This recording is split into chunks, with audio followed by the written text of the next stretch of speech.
Welcome to Sustainapod, the podcast produced by young people for young people about the world of sustainability. We talk with professionals and change makers about what it takes to build a more sustainable present and future, sharing the stories, tips, and insights for you to take action. Now, for a lot of us, life after secondary and tertiary education is filled with a lot of question marks and the great unknown. How we decide, where we find opportunities, how we take care of ourselves as one embarks on what is like decades of work is very defining, not just professionally, but also personally. And this is really true for a career in sustainability because it moves so fast and intersects so many industries and sectors. So today I'm joined by some very, very special guests, my fantastic colleagues, to talk about pursuing a purposeful career in sustainability. All three of them work at ERM's corporate sustainability and climate change team with me, and are also a couple of years into our professional careers. So Madeleine, Diego, and Lana, welcome to Sustainapod. It's a real pleasure to have you here. Now, I'll let these guys introduce themselves in a minute, but to provide some context, this episode was born out of a conversation we had at lunch one day at the office, and I'm personally so excited to get into it and hopefully give some of you listeners some wonderful insights about our journey so far and what it's like essentially navigating the early years of a career. So, we'll start off with some introductions. Madeleine, would you please introduce yourselves to our audience? Yeah, absolutely. So, hi everyone. My name is Madeline Bruce, and I am originally from San Francisco, California, hence the accent. So, I haven't been in London for all my life, but only the last 4 years. And Prior to this role at ERM, I was studying at the University of St. Andrews up in Scotland, and I studied management and sustainable development there. And now I am a consultant, as Belinda said, in the corporate sustainability and climate change team, and proud of it. But I'm the newbie out of this group. I've only been there for about 4 months, so yeah, but it's going great. Happy to be here, and thanks for having us. Awesome. Thank you, Diego. Hi everyone, and yeah, thanks for welcoming me onto your podcast, Belinda. So I also work at ERM, and fun fact, Belinda and I joined on the same day. But my background might be a bit different from the others here. I studied environmental science, environmental management. I originally from Belgium, but studied in the UK. Spent 2 years in Hong Kong before coming to the UK, and I've done some work around physical climate change risks. Thank you, and Lana. Sure. Hi, everyone. I am Lana. I actually did the same course as Belinda. So we both met before joining ERM in the Imperial Environmental Technology course. And I then started working at ERM. And months later, little did I know, Belinda sends me a text message saying, I applied too, and I'm almost, going to be joining in a month's time. And I just thought that's amazing. But a little background about me: I was born and raised in Kuwait in the Middle East. And then I came over to the UK for my bachelor's. I did geography, again, I think similar to Belinda. You did geography too. And then I came on to do the master's. And now here I am working at ERM. I am a physical climate risk consultant associate. I work alongside Diego, and happy to be here. Thanks for having us, Belinda. What a pleasure. Honestly, I can't believe how fast time flies, like since we've all been at ERM, and it's been such an incredible journey so far. And it's really cool that we're all from such different parts of the world, but we're now working in London together and also on such different topics as well. Like if you've been listening, you can hear there's climate risk, there's also corporate sustainability that Madeline and I work on. So even within the field of sustainability, there's a lot of different ways that you can contribute and pursue a career. So talking about that specifically, would love to start off this conversation to hear more about what your own journey was in deciding to begin essentially in consulting where we've all ended up. Like what was your thought process in terms of which aspect of sustainability you wanted to focus on and what factors did you consider? Honestly, it's really interesting. I'm going to go down a little bit of a cheesy route as to how I actually ended up wanting to pursue environmental science and sustainability and climate change in the first place. And it's funny because I remember I was in year 6 and it was the last day of school. And, we had finished exams, everything was done. And so we had a substitute teacher come in. And it was the last lesson of the day. And she decided to put on the documentary for whatever reason. I don't know. To like a bunch of 10-year-old kids. She put on the documentary, which is published by the National Geographic, called 6 Degrees Could Change the World. But it's a really, really good one to kind of give you like a one stop shop in an hour's worth of time. Everything you need to know about climate change, how it works, the science behind it. And then basically, what it was about is looking into the different impacts that each degree increase of the world could have. So it was really scary. In a nutshell, it was like one of those like scary anxiety induced moments as a child. And so that kind of really accelerated and catalyzed my passion for sustainability. And it really started with what climate change was and being introduced to it at a young age. And then since then, I feel like the passion just grew and grew as I did more and more research. I learned about it more. I started to take every step during my school career towards that, and knowing that I wanted to one day do whatever I can, as my part to, very cliche, save the world. So it was met with a lot of challenges as well, I would say. Living in a country where it's still seen as somewhat of a hoax, or it's, met with lots of skepticism. It was really interesting on how I had to navigate that and really just continue to push through the barriers and continuously tell myself that no, I do see a future in this. I see this going somewhere. I seeing it becoming one of the most pressing challenges of modern times.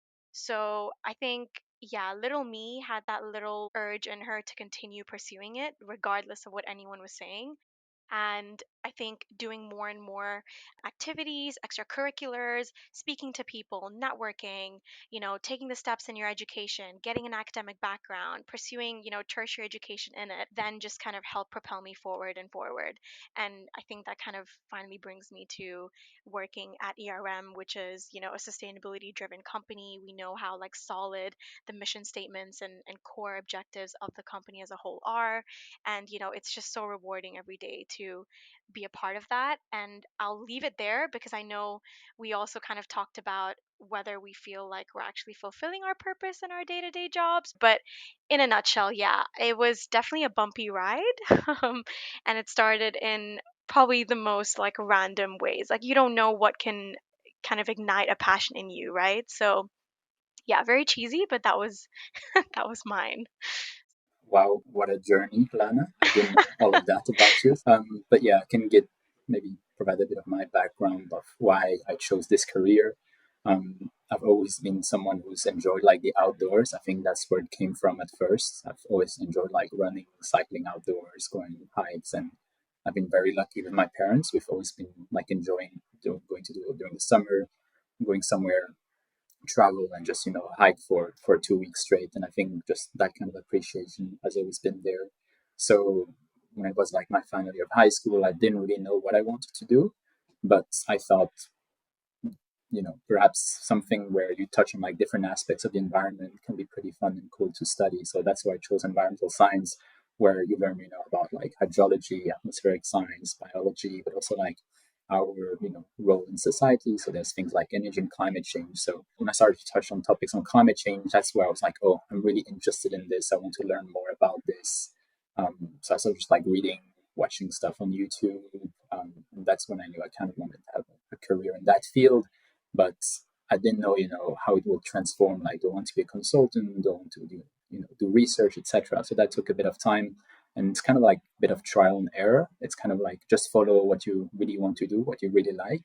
So my first intern at CDP, I didn't do like many stuff related to climate change, just like answering like questionnaires and stuff. And then I worked a bit at an energy and power utilities company, doing some stuff around like water management, waste management, and then when I came to London just before joining ERM, I worked for like 3 months at an insurance company where they had a proper like physical climate change team, and that's where I learned even more about understanding like the physical risk of climate change, and then putting some financial numbers behind it, and that's where I found like super interesting. And then Yeah, as Lana mentioned, ERM is very well recognized to be one of those consultancies where, they really take it at heart, like the work that they do. And then I got quite lucky, and I've enjoyed my time at ERM since then.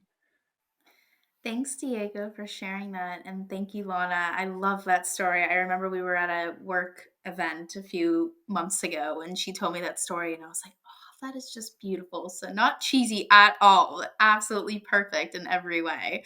Um, for me, getting into sustainability was a little bit of an accident. I wish I could say that I did have an epiphany of sorts, but I didn't have any kind of, super personal interaction. But honestly, I came to St. Andrews in 2019 studying management because I've always known pretty much since I could even comprehend what the idea of business was that I wanted to do something in business. My parents are marketing executives, so I had been, doing internships and luckily had, opportunities to gain work experience since I was really young and was a teenager. So, my goodness, I tried everything. I did hospitality. I worked at a bank. I worked at an insurance company. I did tons of like marketing and account management. And I was like, okay, this is cool, but for what? Like, why, what am I doing all this for? You know what I mean? There was just something missing. And I was just I remember being so frustrated because, I had all these great ideas and skills and I loved working with people. Like, I'm such a people person too. So, yeah, I was just so passionate about so many different things, but there was just that element that was kind of missing. And so I get my schedule for my first year at university, and my counselor tells me, "Oh, you can't take this class. You need to take one more." And I said, "Okay, well, what are the options?" And you can take sustainable development. And I said, "What's that?" She goes, "Oh, it's like caring for the environment, green business." And I was like, "Okay, like I care about people, care about the environment for sure. I mean, I'll give it a try." And I rock up to the lecture hall and sit down, and it was a 9 a.m. lecture on a Wednesday morning. And I distinctly remember 10 minutes in, we went over the sustainable development goals and, talking about partnerships, SCG 17, and kind of how it just tied everything together. And that was kind of my moment where I was like, oh my gosh, this is it. This is the purpose. Because if you can, create value for a company, for your environment, for society, and ensure a better future for, generations to come, for me, that was like the full package.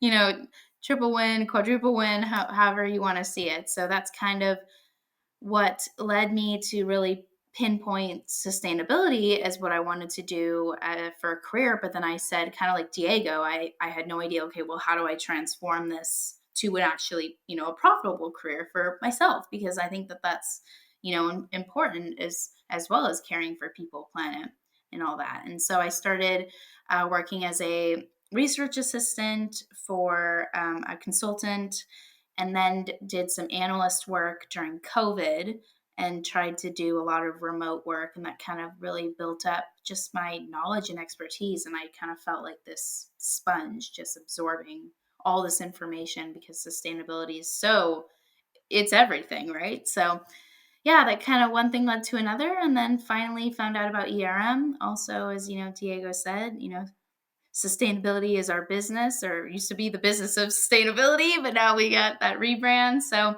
yeah, that led me here. And I couldn't be more grateful for that kind of pivot. And I think that that was definitely all meant to be in some way. So, Wow, that's great. Thank you all for sharing your different journeys. I think it's really, really interesting because there's some very parallel experiences there. There's some kind of exposure very early on when you're young, like in the case of Lana and Diego, with an area that you're interested in, it be the environment, or you've seen some kind of resource at school, or in terms of internships in your case, Madeleine, and then that kind of exposure has ignited some kind of interest and passion to then try and further develop your ability to create impact in a specific area, because it goes to show that it's a very iterative process. Like, you've all spoken about having to experience different internships where you figure out what you like, what you don't like, in the process figuring out your strengths as well. And then I think this really validates the fact that it's okay to have a lot of different interests and be curious, and it's okay to not know as well, because it will eventually all make sense. So would love to shift gears a little bit more to something that's you all mentioned, which is that impact and that purpose. What does it mean to you to have that sense of purpose? So if you were to measure success for yourself, what would you hope you can do in your career? I'll take that one. Yeah, and I think, I'm going to kind of repeat the answer that I said. When Lana posed the question, like, what is our purpose?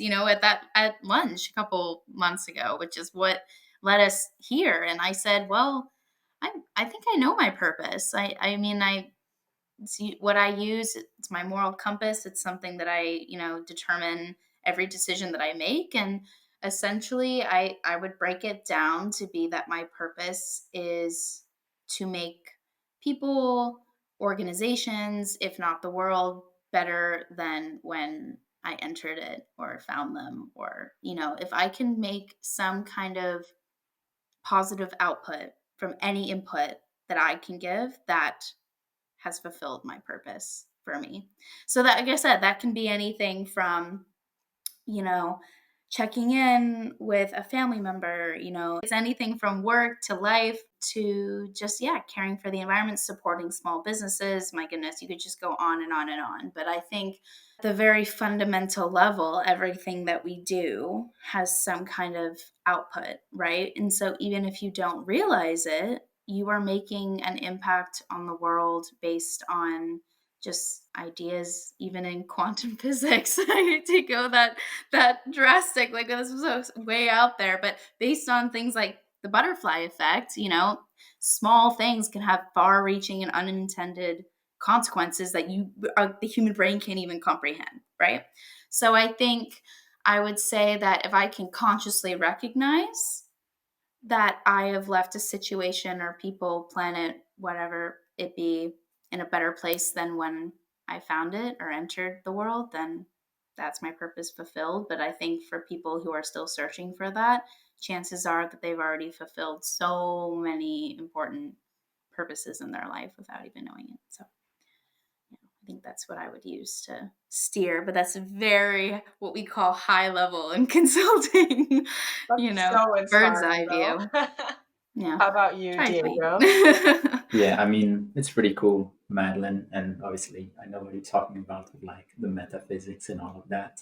I know you're very passionate about it, but there's something very important that you said. It's caring, and I think that's something that you kind of have to like carry through your whole life. Is how you care about yourself, how you care about others, how you care about the work that you do. Some people like me haven't like really found their purpose in life, but I think for those who struggle a little bit, there's one way I think that is good to find your purpose is to take on responsibility. Because when you take on responsibility, whether it's in your personal life, you enter into a relationship or you take care of your family, you actually are acting for someone else, and that's kind of like taking care of them. And then it kind of like sets you in a different mode. Actually, there's something that I need to do, to keep certain things, going. And you can also do that at work. When you're a junior consultant, sometimes you just started, so you don't really know like all the ropes. But one thing you can say is, I would like to have a bit more responsibility into my projects, because that makes you grow and you learn more things.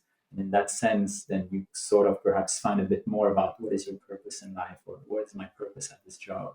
So I think that's one advice I would give. But yeah, I mean, certain things happen when you least expect them. But one way to still find your purpose is to always stay curious, stay open to opportunities. You never know what life gives you. We're all very young, and I'm pretty sure like in 10 years time our perspective will change. But staying curious, and as you grow up, you have to find your moral values that you will carry through the rest of your life. And that is something that will also help you like find purpose. Is what kind of a person I want to be, and how do I carry myself every day at work with my colleagues, and how do I carry myself when I engage with clients, for instance. How can I help them perhaps finding their sort of purpose or their answers. So I think combining both personal professional life, and keeping things open for yourself is always a good thing. But yeah, perhaps Lana, do you want to say something? Yeah, 100%, 100%. I mean, I definitely echo what Madeline and Diego said. And just off the back of Diego mentioning that it's important to be curious and open, I think that's definitely, my mantra that I've tried to lead myself with. And it's important because when you are lost at times, and you could have a general idea of, okay, I know I'm interested in sustainability and climate change and saving the world and environment, whatever it may be. As Belinda mentioned, it can still be so broad. What is a career in sustainability really look like? It could still be so many things. Now as we go further and further through the years, it's evolving, it's rapidly expanding. There's so many niches now coming into the picture. Before it was sustainability, but now it's net zero. Now it's also corporate sustainability. Now it's decarbonization, energy transition, you name it. There's so many streams. And so, us as like sustainability professionals, we can still also find ourselves really lost as well, right? And especially when we're in our early career, it's like, yes, we know we're passionate about this, but where do we start? What do we do? How do we actually make the impact we feel we want to make? And it can be really pressurizing as well at the same time. So I think it's important to go on with what Diego mentioned, is stay curious and actually be open to just putting your foot in the door somewhere, starting somewhere, regardless of whether you feel like you're going to end up liking it or not. Just throw yourself on, throw yourself in the deep end, and that's how you will kind of pick up new things, learn things along the way, and then eventually you will have that moment of, maybe this is what I feel like I want to do going forward. You will find that niche, you will find that expertise. So it's like, keep going for it, stay curious, stay motivated, have that autonomy of your own research and development, and take control of your own learning, and kind of just lead with that and be independent with it. Lana, specifically, I wanted to ask you about the challenges you've briefly mentioned in terms of pursuing this career. Could you share more about how you've faced them, what kind of mindsets you've adopted in relation to your purpose? Because you've had a very unique experience in that sense as well. To answer Belinda's question just now, is how did I actually overcome the challenges that I faced, growing up and pursuing something that was seen as totally, let's say, a joke, quote unquote, and that would have absolutely no future, no scope, no credibility, and no kind of sense of stability or success that I would gain from it. And one thing I did take forward is just, what? I believe in something, I'm going to stick by it, I'm going to stay committed, I'm going to do whatever I can in my power with the resources I have. So we've got the internet, we're young people, we know how to use it. Let's do the most that the digital world and the internet offers us.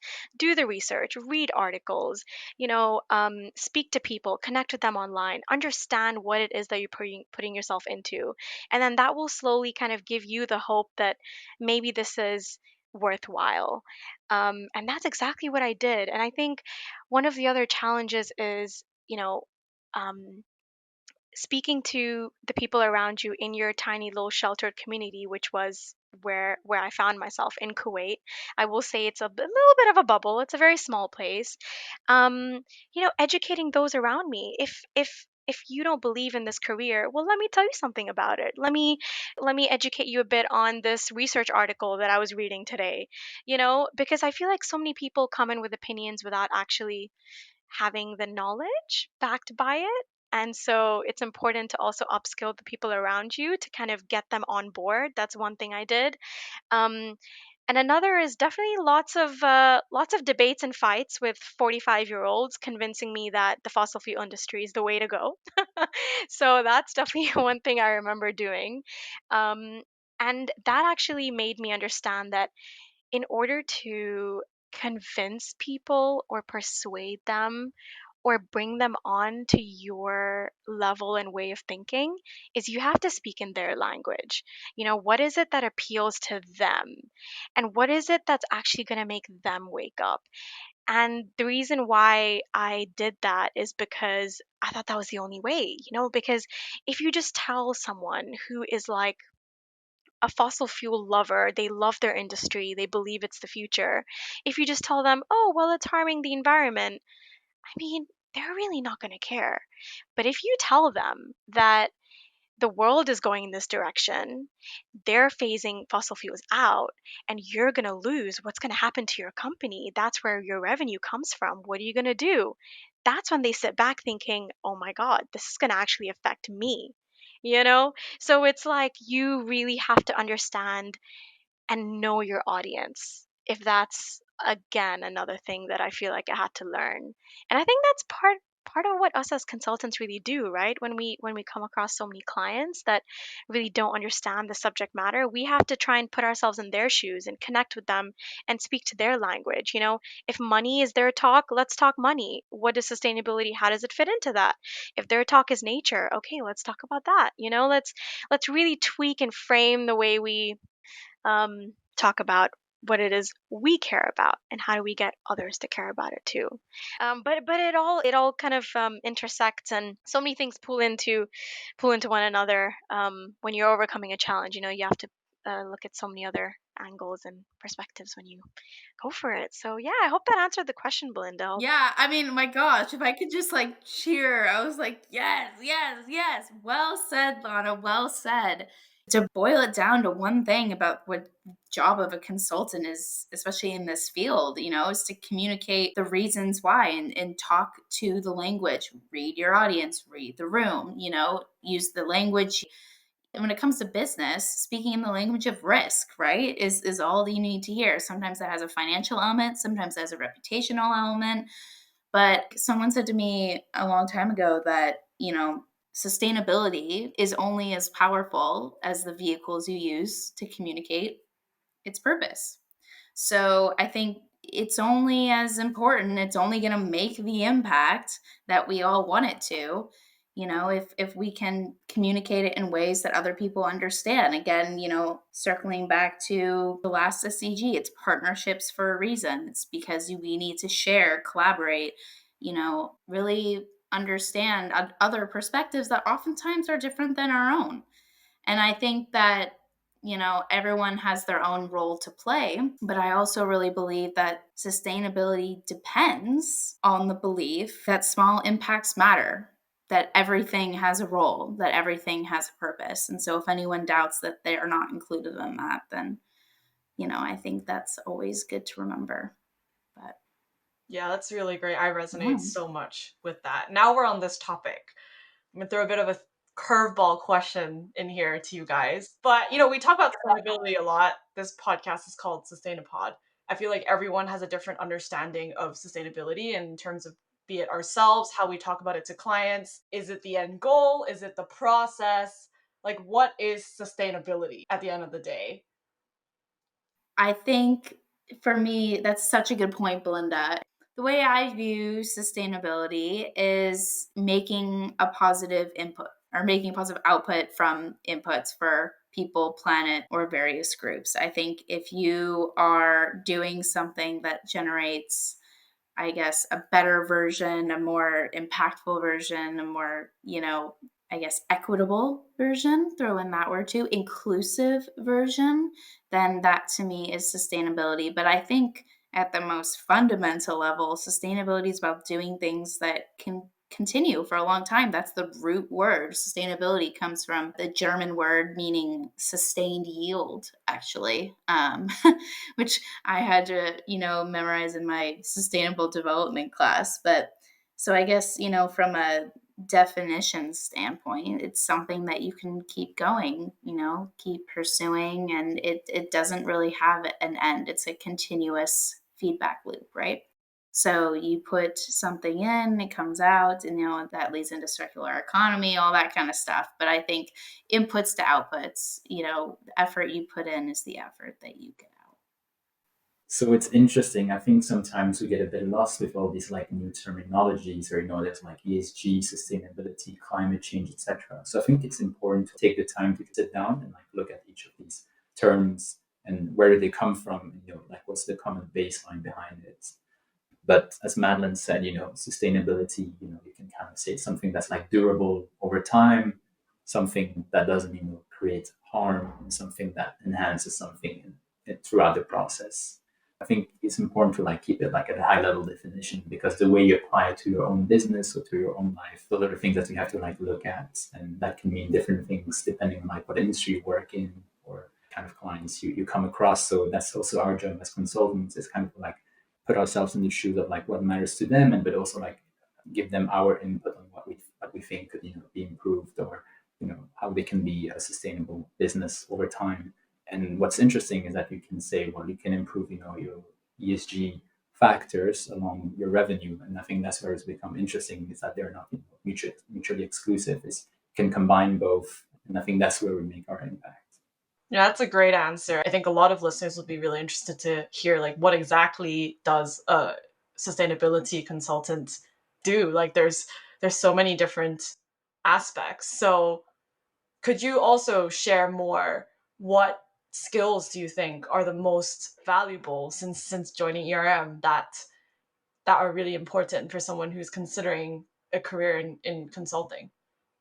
So there's two ways you can see, I think, your career at the start. You're either like a specialist or a generalist. I'm a generalist, I haven't like specialized in like a certain field of engineering. I've touched on like different aspects of the environment, but even then I would not consider myself, like a master in all of these. But I think my strengths that I've understanding are like connecting the dots across like all these different things.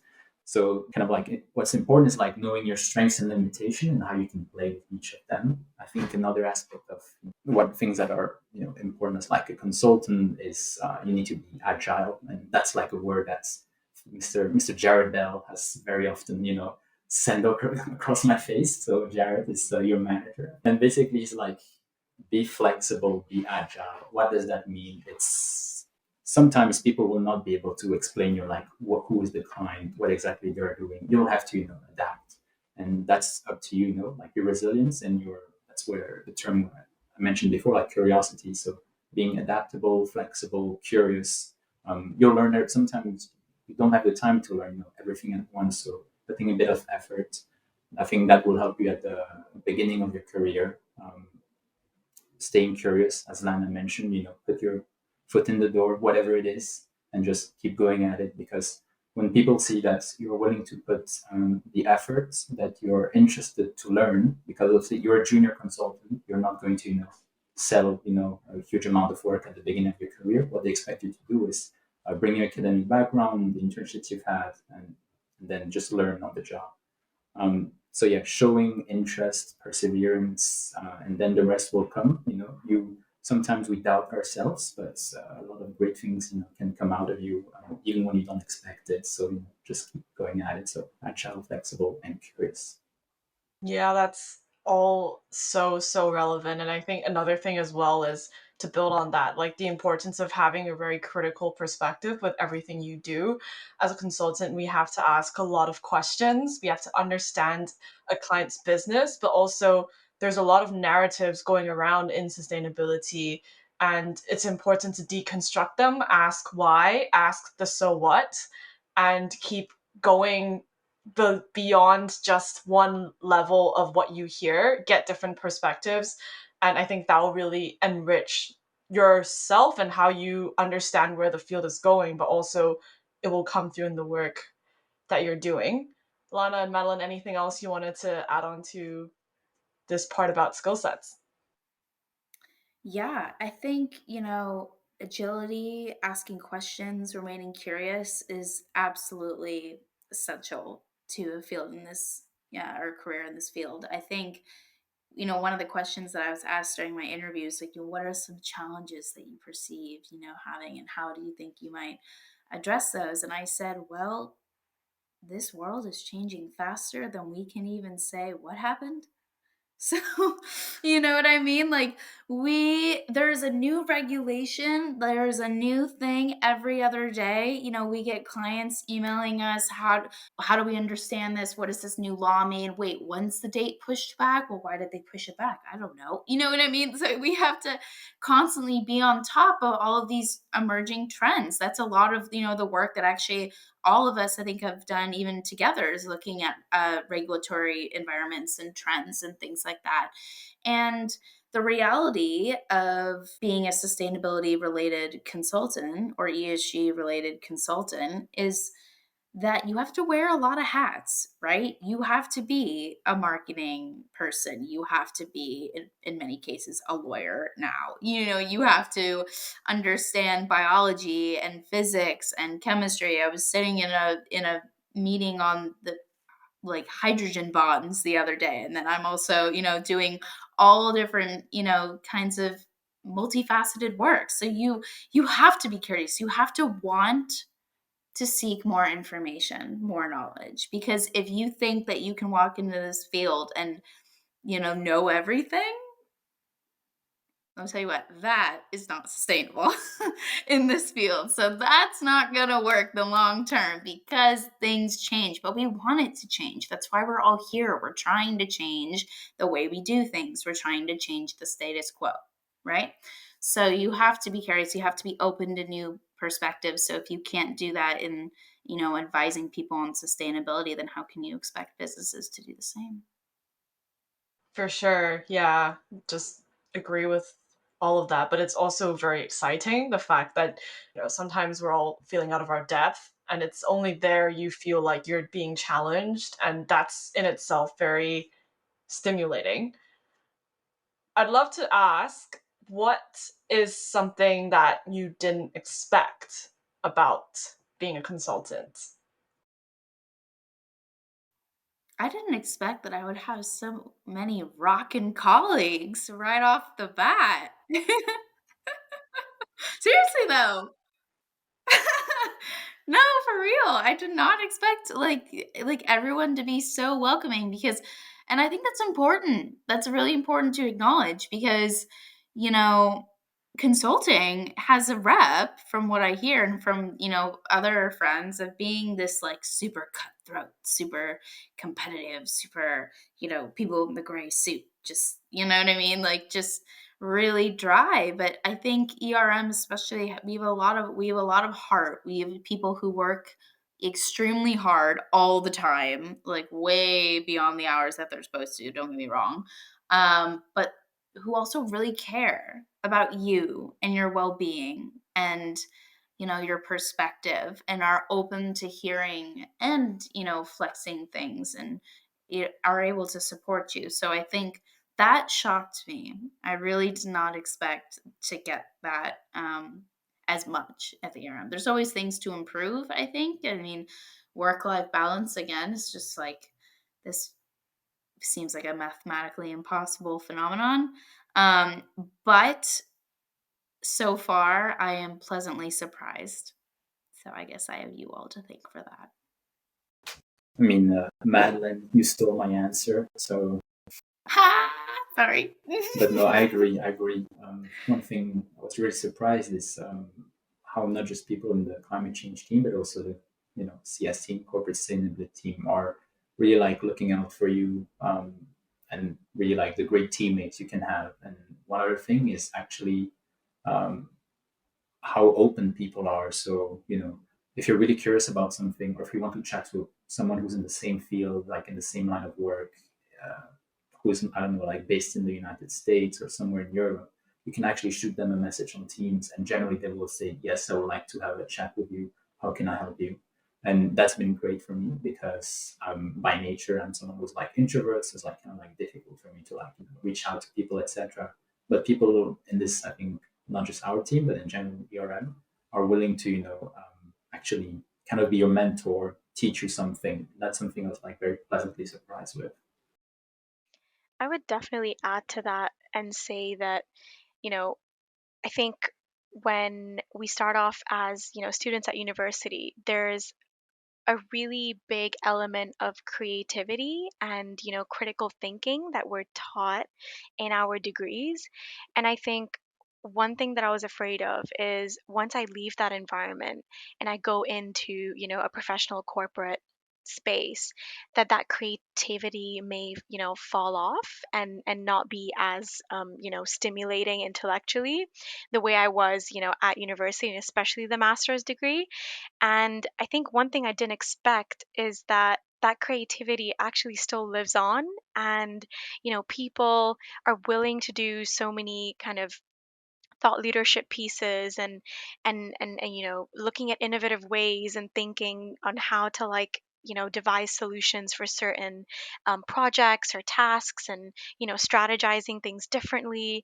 Yes, it's not something that we catch ourselves doing every single day on, like, a very kind of day to day, week to week basis, but you do see those elements of creativity. And there are so many members in the team that love putting out reports or articles or interesting thought pieces that kind of just fuel your thinking even more, and put you into that creative mode again as you go into your work day. So I think that's something that was very pleasantly surprising, because I was scared that I would lose it and I wouldn't be able to have that element of creativity in my work. And it's really good to see that we have so many team members that continue to do that, and they thrive on things like that. And it's good that we can continue to have these kinds of reflective conversations the way we are doing right now.